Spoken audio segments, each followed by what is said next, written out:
So I have a question for you. Have you ever had a goal that you wanted to achieve so badly, but no matter what, no matter how many actions you took, no matter how many different days it felt pass by, you found yourself coming up against the same wall, the same blocks? Well, in today's video, I'm so excited because I'm going to break down how you can actually achieve that goal and move past any blocks, no matter what goal it is, whether it's losing weight, making more sales in your business, or just becoming a better, higher version of yourself than today. So I'm so excited. We're gonna get right into it. Today, I have a whiteboard that I'm actually gonna do some visualization demonstrations for you. So if you have a pen and paper, get it on out. If you don't, no worries, come back later. But we're gonna jump right into a process that I have been using for myself, and I have seen it work wonders. So first off, what is keeping you from this goal? Well, I'm gonna tell you right now, what's keeping you from that goal is who you think you are. It is the identity that you are clinging to at this very moment. Now, this identity could be something that you say that you don't like. It could be something that you maybe are like, I don't wanna be this person. I don't wanna just stay in this space, but yet here we are. And so I want you to know that in order to achieve any goal, in order to move from here to there, you are going to have to change your identity. Yes, my friend, you are. And I know a lot of times we don't like the thought of change. Many of us want to believe that it's okay, we can stay the same, you're perfect the way you are. And on a soul level, that is true. On a soul level, that is beautiful to believe. But in the physical realm, there has to be change that takes place. Now, when you're freaking out about the thought of change, I want you to think about the butterfly, right? The butterfly has to go from being a caterpillar to becoming the lovely butterfly, right? That's change. Now, did the caterpillar have it within them the entire time to become that butterfly? Absolutely, but there had to be some change that take place. So let's jump into how you can embrace change and step into that version of yourself that can actually hold the goal that you say that you want. All right, I got my pen and we've got the whiteboard, and I'm so excited because I'm gonna teach you this method that I learned recently. So, in life, we have circumstances, okay? These are truths. These are facts that cannot be disputed, okay? So, for example, let's say your goal is to lose 20 pounds. Well, let's say you weigh 200 pounds. 200 is the truth. This is where we are, okay? Now, after that, we have thoughts, okay? These are how we feel about the circumstances. It's what we believe it means to us. So let's say I want to lose 20 pounds, right? We have our thoughts about the circumstance. So one of my thoughts could be, oh, I'm so excited to lose 20 pounds. This is going to be the best thing ever. Or it could be, I really can't believe that I need to lose 20 pounds. This is going to be hard. And then from the circumstances to the truths, after that we have our feelings, okay? And this takes place in the body. So let's say on a positive note, the circumstance, I need to lose 20 pounds. The thought, I'm excited to lose 20 pounds. This is gonna be exciting. The feeling in my body could be joy and excitement. And on the other end, it could be, I need to lose 20 pounds. This is gonna be so hard. I'm not someone who loses weight. And the feeling in my body could then become anxiety. I could start to feel tightness in my chest. I could start to be annoyed and pissed that I have to go and maybe eat differently or move my body differently. Then after that, we have our actions. And our actions are what we do or what we don't do, okay? Based off of our feelings. So if I have joy in my body because I'm excited about the thought of losing weight and I know I'm gonna lose the weight, my action is I'm gonna start eating right. I'm gonna start meal planning. I'm going to start walking more and moving my body more. I'm gonna start doing the thing. Versus on the negative side, maybe I won't start doing the things I need to do to make the change because I got anxiety in my body, because I told myself it was gonna be hard, because I wanted to lose the 20 pounds. And so the last step is the result. The result is either I've lost 20 pounds or I am still 200 pounds the same, depending on all of this, just this right here. So what did this tell us? This tells us that in order to get from a truth to a new result, we have to think differently, we have to feel differently, and we have to take action differently. Now, if we choose to not do anything different, then the result is going to be the same as the circumstance. And this is why many of us do not move forward and achieve any goals. This is why many people stay in the same place their entire lives. Even though they are saying with their mouth they want change, the truth is they don't want to change their thoughts, they don't want to change their feelings, and they don't want to change their action. So there's a disconnect. So I want to share with you a concept, and I don't even know if it's a concept, but I learned this recently, that our brain loves homeostasis. Have you ever heard of that before? Our brain loves homeostasis. So what is homeostasis? Homeostasis is the feeling of knowing what's coming, the stability. Our brain craves stability, okay? Our brain loves predictability. So even if you hate your job, or you don't like the weight that you're at, or you don't like where you live, or insert whatever that you're not happy with, there's a part of your brain that's like, yeah, we don't like that, but we can predict it. There's a concept of, I would rather, how does it go? I think it says, I'd rather stick with the devil I know than the devil I don't know. Because, and I actually don't like that. I prefer, I'd rather stick with the devil I know versus the angel I don't know. Because at the end of the day, if you're told, let's use me, Tina, you can do it. You are made to do this. You would be amazing at this. I believe in you. The truth of the matter is, I do not know any of that reality yet because it's not here. And what I do know is what my day-to-day looks like now, because I have proof, I have evidence of what day-to-day looks like. I have evidence of what my actions, my thoughts, and my feelings have created. So to think about the future seems impossible, right? And the thought of breaking free and going into changing my thoughts, my feelings, and my actions feels so weird and uncomfortable. And I want to encourage you, if you're watching this, it's okay. Your brain is trying to protect you. Your brain is saying, don't go there. That's not safe. We do not know the outcome.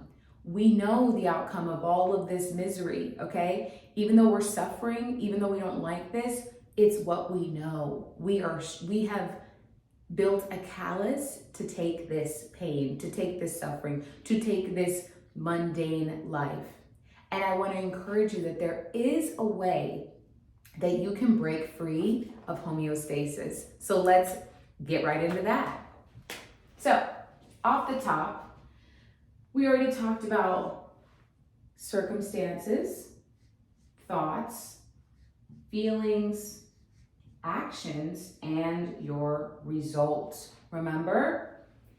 And we know that this is a fact. Okay, we can't change the circumstances. Okay? I can't change that right now I weigh 140. This is the truth of today, okay? I got on the scale. The result down here, if I don't change, is that I weigh 140, okay? These two, if I do not change this, if I keep going in the circles back and forth over and over and over and over and over, I think the same thoughts. I'm like, oh, well, I only weigh 140. It's fine. I don't have time to work out today. It's not that deep, maybe I'll do it later, I'll do it later. Then those thoughts turn into feelings of, oh my God, I feel so guilty that I didn't eat right today. Or, oh my gosh, you know what? It's fine. I'll get to it tomorrow. I deserve the fries and the burger and all the good stuff. That's what it's fine. Like this anxiety from the thoughts of I'll do it later, I feel kind of bad that I didn't stick to my truth. But you know what? My action is going to be the same thing. I'm going to eat the same stuff. I'm not going to move my body. And the result puts me right back where I was. This can also be used if you're thinking of sales or business or increasing your money. If you have a goal, you don't change your thoughts, you don't change your thoughts, then your feelings reflect those thoughts, then your actions is doing the same thing, your result is going to be the same. Now over here, can you see me? Okay, so over here, we're going to do a C, a T, an F, an A, and an R. Now this R is our new result, okay? This is going to be the same. These two are the same, okay? So how do we get from the same to new result? We have to change these three things. This is called the river of misery. So dramatic, isn't it?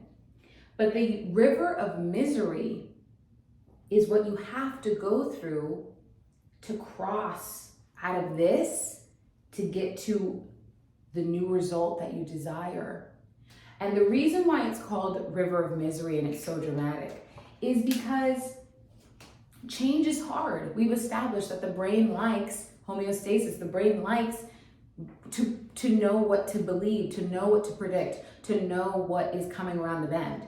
And if it's new, even if it's good for us, even if the new is better than we could ever imagine, there is some river of misery that we know subconsciously we have to go through. I mentioned the butterfly earlier. Think about if a caterpillar knew, which it probably does, like, hey, I've got to go into the darkness.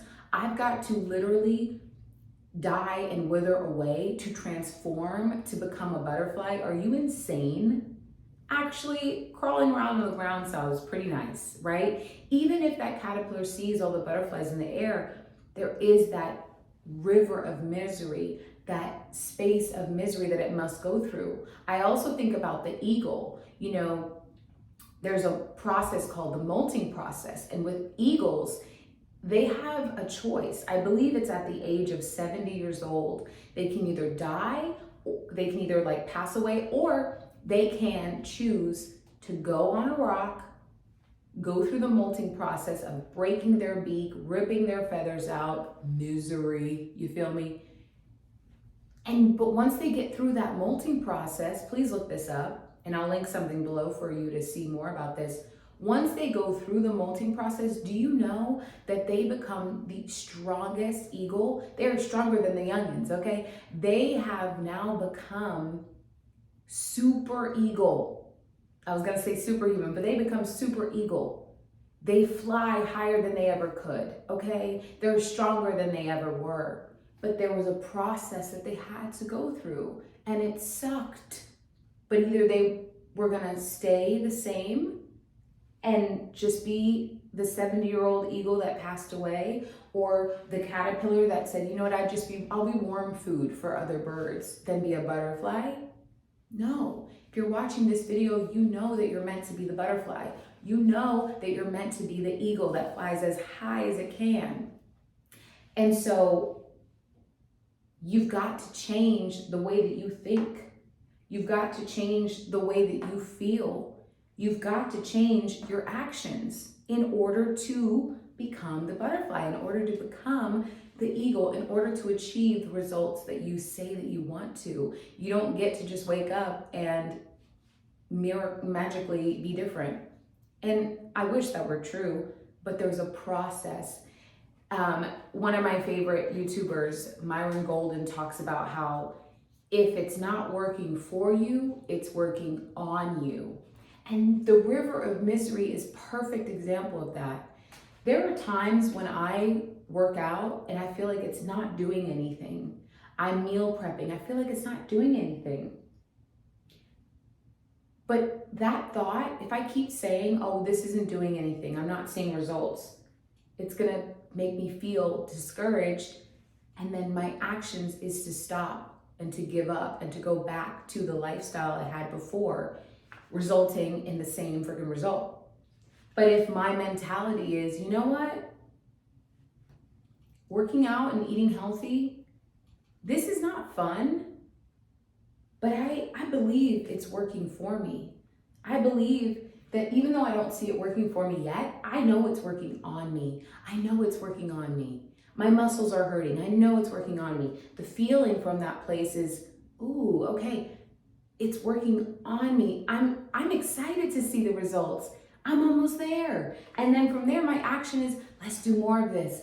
Let's go again. Let's get another rep in. Let's meal prep again this Sunday. Let's find new healthy meals that I can meal prep to get some variety. Do you see what I mean? And the new result is I do see the change because I didn't suffer for nothing. You know, I chose to believe that if it's not working for me yet, it's working on me. And just like the butterfly, when it's in that cocoon, all the decay and all the pain is working on that caterpillar to transform it into the butterfly it needs to be. The eagle going through the molting process, that's not fun. To be alone on a mountain, breaking your beak, ripping out your nails and your feathers because you know you have to start fresh. The thoughts, the feelings, the actions have to be new. The pain of the river of misery, it has to happen to reach the new level, okay? And so,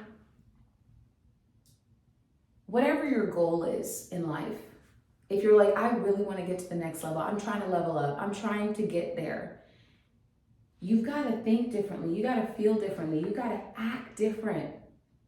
And so, what really is the river of misery? Let's really break down what this truly is. All that this is getting control of your brain, getting control of your thoughts. That's all it is. If you can master this right here, okay? If you can master your thoughts, baby, that's 90% of the journey. Because when you get a grip of those thoughts, if you get a grip of your mind, of that mental plane, and you take control, everything will flow from there. One thing that I was talking to my dad about this recently, I was telling my mom too, but I was like, sometimes we gotta name our brain. We gotta separate the two, you know? So my brain, her name is Suzanne. I don't know where that came from, but let's say I have a goal of making more sales.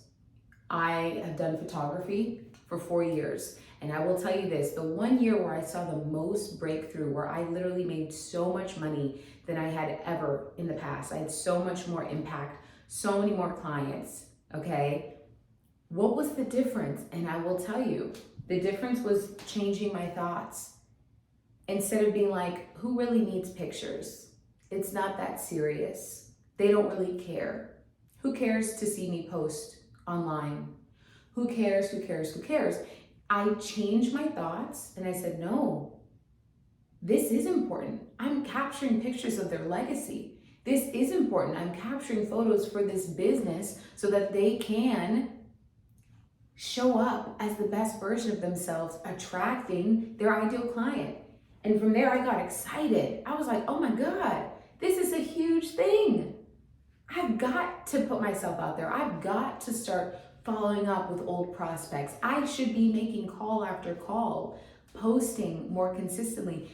Because of my thoughts changed, I got excited. My feelings changed, so then my actions changed, and I started doing more. Whereas before, it was no one cares.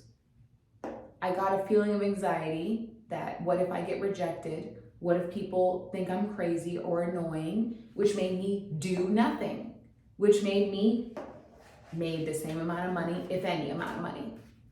This could be the same if, let's say, you're trying to put on something like an event or write a book. If your thoughts are, this is hard, who cares? This is more difficult than I thought. No one's actually gonna read this. No one's actually gonna buy tickets to my event. No one's actually gonna care. They think I'm annoying. The feeling is gonna be discouragement. And the action is gonna be, no, let's just stay here and be safe. But if you change that to, oh my God, I am so excited to write this book. I am so excited to put on this event. I am so excited to make those sales calls. I am so excited to get in conversation with people and to get around my community. I am so excited that the feeling is a result of the thought shifting, and then you start to do what needs to be done, resulting in the best possible result that you know you're meant to have in this lifetime. So what is your brain's name? It's not Suzanne. If you want to take that, you can, but what can you name your brain to separate it from you, to separate that? Because a lot of times we believe that, oh, this is just who I am. I am anxious. I'm depressed. No, you feel anxious. You feel these things, and that's okay. But how can we change the feelings? By changing our thoughts. That's how we change it.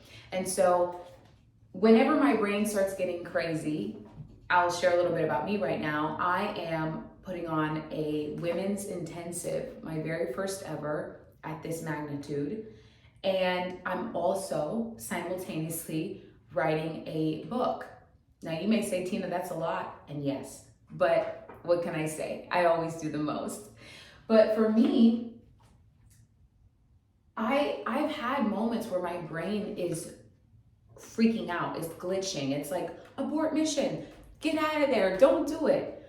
But at the end of the day, I know that God has put this on my heart to do. I know that there are women just waiting to hear about it. I know that there is transformation that will take place through me if I can just move.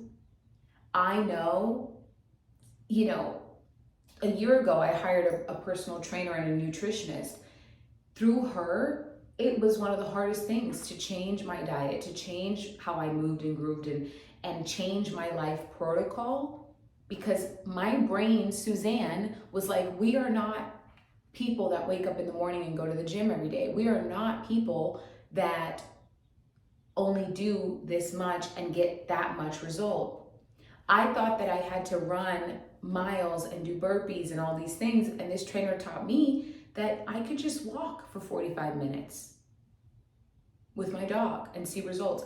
I could just eat cleaner and see results, and that food was still gonna be just as good. Whereas before, my thought process was, if I eat clean, it's gonna be disgusting. I'm gonna miss all the flavors, I'm gonna be upset. But she helped me change my thought. And for me, I was able to be like, Suzanne, I know you're trying to protect me. Same with writing this book and this conference. When I freak out, I say, Suzanne, I know you're trying to protect me. Brain, I appreciate it.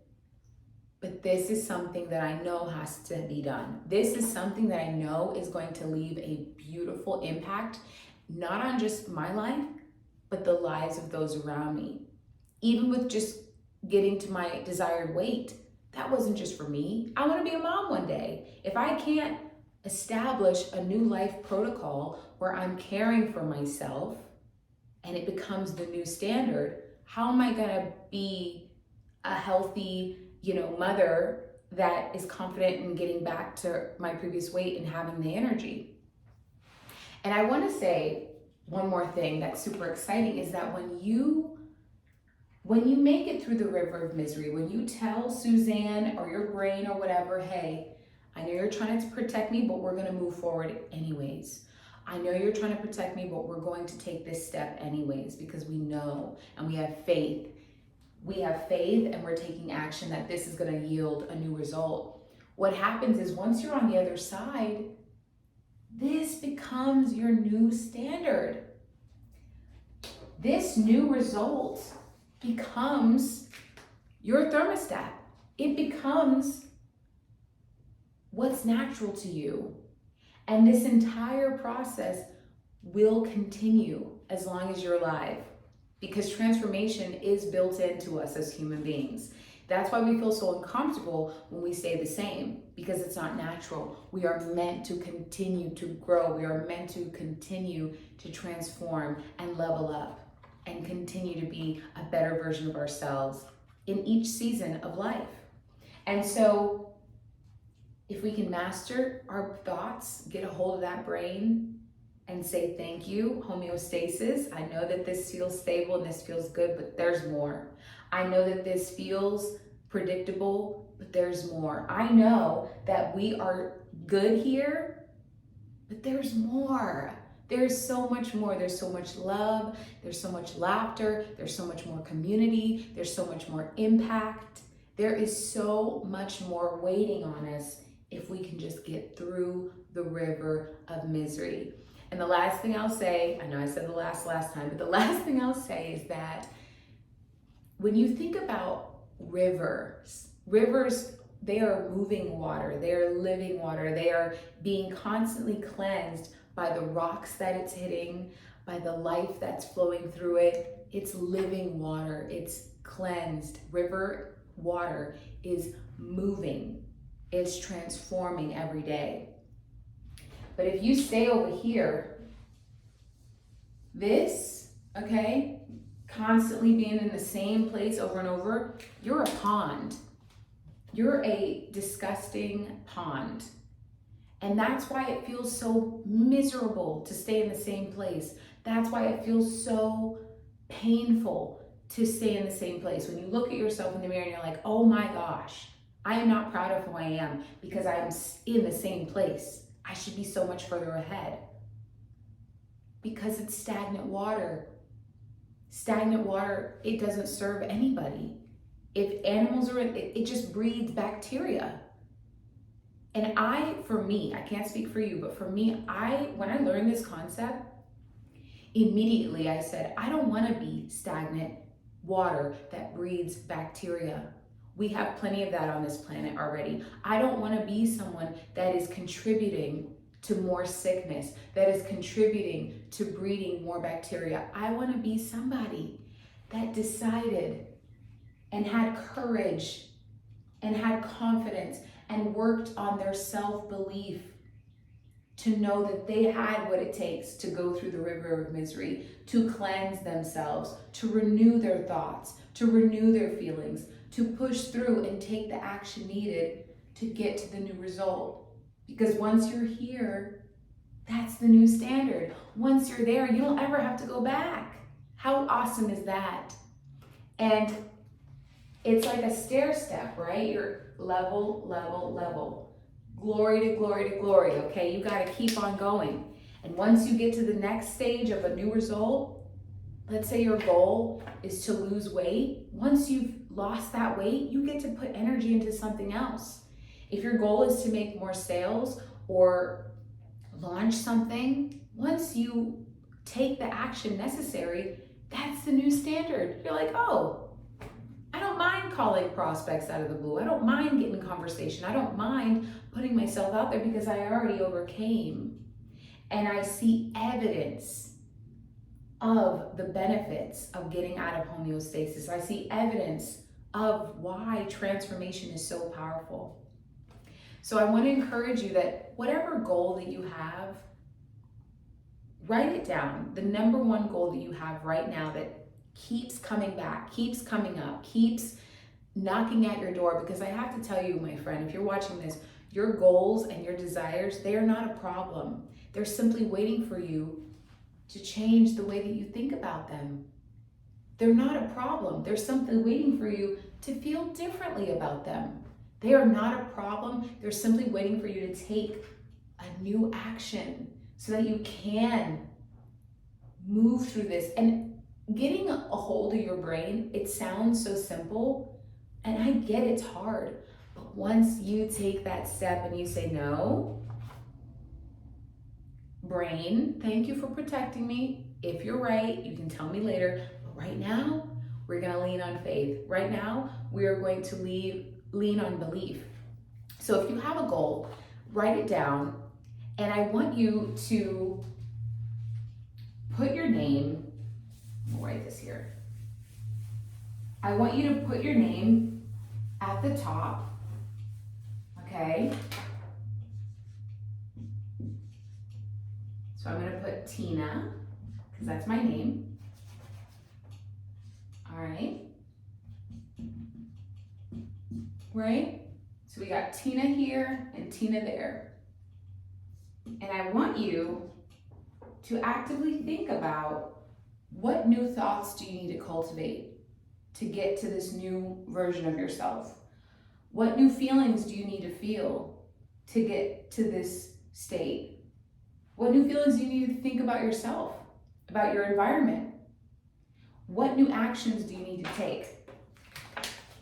And be really specific about what new thoughts and perspectives you need to start having, what new feelings you need to start feeling, what new actions you need to start taking. And the last thing I want to encourage you to do is write a letter to yourself from this place, from the woman, from the man who has already achieved the thing. So I mentioned that I'm putting on my very own in-person women's intensive conference. And it's going to be all about empowering women to step into the best star power era they have ever encountered. No matter what their goal is, I truly believe that when a woman is empowered, the entire planet benefits, right? That's my goal. I want to pack that house out. So how am I going to become the Tina who is a conference host, who has sold out every ticket and has made massive impact in every single individual's life that has attended? I've got to make some changes on how I think about myself. And I wrote a letter to myself, actually, and I don't have it, I'm not going to read it on here, but Tina from the future, she was yelling at me, okay? She was like, what are you doing? Why are you thinking those thoughts? Why are you listening to gossip? Why are you entertaining entertainment? Why are you on TikTok right now? Shouldn't you be coming up with the keynote speaks? Shouldn't you be talking to vendors? Shouldn't you be in conversations? What is going on? Then the feeling, whenever I start to feel bad, future Tina was like, oh no, you're a conference host. What do you mean you feel inadequate? You've already put it on. It was so successful. Get excited. What are you thinking? And what actions do I need to take? Once again, Tina, get into conversation. Get involved. Start seeing what pain points are out there. Start doing research. Start reading more books. Keep learning, because the result is so much greater than you have ever dreamed of. But the river of misery is me shifting my reality by shifting my thoughts, shifting how I feel, and shifting my action. Because it's easy for me to stay here and be like, oh, I want to put this conference on, but what if nobody comes? What if no one buys tickets? Or what if I'm just doing too much? Then the feeling is inadequate. I feel bad about myself. Oh my God, I can't believe I'm even thinking about doing this. Why would I do this to myself? The action is, I don't take action. I think about maybe even canceling, okay? And then the result is not what I want. So if you're watching this video and you have a result that you want to achieve, you have a goal that you are trying to get in this reality, I want you to know that yes, you have what it takes. And yes, you are worthy of receiving that, because you wouldn't have been given that, you would not have been given that divine nudge, that divine download, if it wasn't meant to happen, if it wasn't meant to not only serve you, but serve those around you, your family, your partner, your community.